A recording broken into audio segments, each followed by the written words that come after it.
मित्रों और जय सीताराम। मैं नीरज राणा अपने YouTube channel NP Singh Rana में आप सभी सज्जनों का, साथियों का दिल से स्वागत करता हूँ। आज का विषय है भ्रम को हटाओ। मानसिक भ्रम को हटाओ और दिमाग के घोड़ों की लगाम टाइट करके उनको गड़गड़ गड़गड़ गड़गड़ करके दौड़ाओ। ये विषय है हमारा आज। मित्रों, द्वापर और त्रेता से हम स्टार्ट करेंगे। त्रेता युग में क्षत्रियों का राज था। त्रेता युग में क्षत्रियों का राज था। द्वापर में क्षत्रियों का ही राज था। महाभारत काल में यदुवंशी क्षत्रियों का। फिर इसके बाद मौर्य और बौद्धों का राज्य हुआ। फिर 700 वर्ष मुगलों ने हमारे देश पर शासन किया, राज किया। 200 साल अंग्रेज़ों ने, ब्रिटिश सरकार ने हमारे हिंदुस्तान पर हुकूमत की। अब शुरू से हमने आपको गिना दिया। पहले सूर्यवंश क्षत्रियों का राज्य था, फिर इसके बाद चंद्रवंशी क्षत्रियों का राज्य हुआ, फिर इसके बाद मौर्य समाज और बौद्ध जो सनातन से कन्वर्ट होकर के बौद्ध बने थे उनका राज्य आया। फिर इसके बाद मुगलिया सल्तनत का, मुगलों का हमारे देश में शासन चला 700 साल। फिर इसके बाद मुगलों से सत्ता छीन करके, कुछ राजपूतों से, कुछ मुगलों से जो सत्ता छीन करके ब्रिटिश सरकार ने अपने अंडर में किया। लगभग 200 साल से ज़्यादा उन लोगों ने राज किया। अब महाराज विचार करिएगा। विचार करना है कि क्षत्रियों ने, राजपूतों ने, सवर्णों ने दलितों का शोषण कब कर लिया है?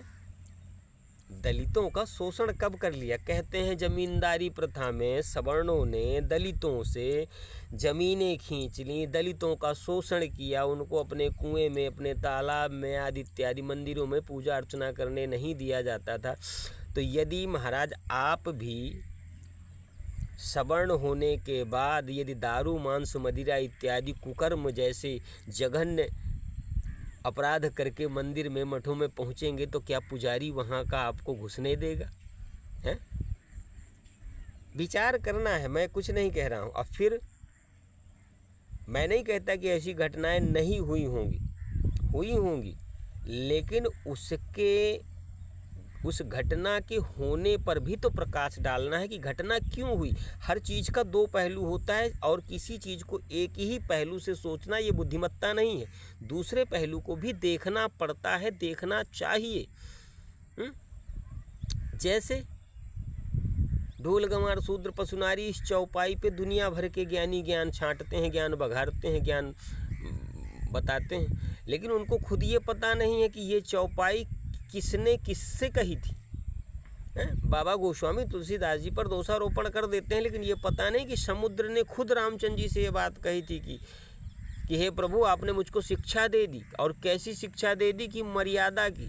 और मर्यादा आप बताते हैं, मर्यादा पुरुषोत्तम होकर के मुझी को कहते हैं कि मर्यादा भंग कर दूँ। ये कैसी शिक्षा आप दे रहे हैं मुझको? ढोल गंवार शूद्र पशुनारी सकल ताड़न, ताड़ना नहीं है, ताड़न अवधी भाषा में रामचरितमानस लिखी है। खैर, इस पर हम डिबेट नहीं करेंगे, इस पर बात नहीं करेंगे। हमारी बात करने का जो टॉपिक है, जो विषय है, वो है भ्रम को हटाओ। ये जो भ्रम हम लोगों के साथ में, हम लोगों के दिमागों में डाल दिया गया है, इसको हटाना है बस। भ्रम क्या डाला गया? कि सवर्णों ने दलितों का शोषण किया। तो मैंने शुरू से अभी तक का सिस्टम आपको गिना दिया है कि पहले सूर्यवंश के क्षत्रियों का, राजपूतों का राज था। दोबारा महाभारत काल में यदुवंशी क्षत्रियों का राज आया। फिर मौर्य समाज का हुआ, बौद्ध धर्म का राज हुआ। फिर मुगलों का शासन आया, मुगलों के बाद अंग्रेजों का शासन आया। सवर्णों ने शोषण कब कर लिया महाराज? कब कर लिया? सवर्ण तो बेचारा खुद मारा घूम रहा है।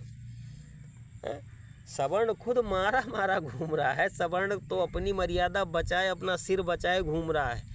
और फिर भी आप लोग महाराज इतने भले आदमी हैं, इतने अच्छे व्यक्ति हैं कि देखिए गवर्नमेंट आपके कदम कदम पर आपका साथ दे रही है। आपको जाति के नाम पर आरक्षण दिया जा रहा है, जाति के नाम पर आप लोगों को नौकरियां दी जा रही हैं, जाति के नाम पर आप लोगों को आवास दिया जा रहा है, जाति के नाम पर आप लोगों को शौचालय इत्यादि की संपूर्ण व्यवस्थाएं दी जा रही हैं, जाति के ही और आरक्षण के ही नाम पर आपके बच्चे अच्छी अच्छी नौकरियां, अच्छी अच्छी पोस्टों पर जा रहे हैं, विद्यालय में फीस इत्यादि भी माफ़ कर दी जा रही है, स्कॉलरशिप भी मिल रही है। फिर भी आप सवर्णों को आज भी बदनाम कर रहे हैं। इस चीज़ को भूल जाइए और छोड़ दीजिए ऐसा जहर फैलाना। और जो दलित समाज के नेता हैं ना, उनके चक्कर में तो कभी भी मत आना, क्योंकि वो अंग्रेज़ों के ज़माने से ही ये आपके समाज के लोग, यानी जो अपने आप को नेता मानते हैं ना, अम्बेडकरवादी महाराज, जो भी बाबा साहब के पद चिन्हों पर चलने का, हालांकि बाबा साहब ऐसे नहीं थे, उन्होंने अधिकार दिलाया कि समानता का सब लोग रूल अपना सकें, नियम अपना सकें, कोई किसी को दबाए नहीं। अच्छी बात है, नहीं करना चाहिए ऐसा, लेकिन अब उसी की माला को पकड़ करके हम उन्हीं के ऊपर शासन कर रहे हैं। हम जिनके मसीहा बने हैं उसी के ऊपर हम शासन करने लग जाएं, ये तो गलत बात है ना। तो निवेदन है बंधु और आप लोगों से कि अपने नेताओं से सावधान रहिए। यहाँ कोई किसी का शत्रु नहीं है, बस नेताओं से सावधान रहिए। मैं सर्व समाज को कह रहा हूँ कि केवल नेताओं से सावधान रहिए बस। बाकी हम और आप सब मिल करके इसी धरती में रह रहे हैं और रहेंगे, लेकिन ये जो नेता हैं इनसे सावधान रहिए। आगे आपकी मर्जी। जय सिया राम।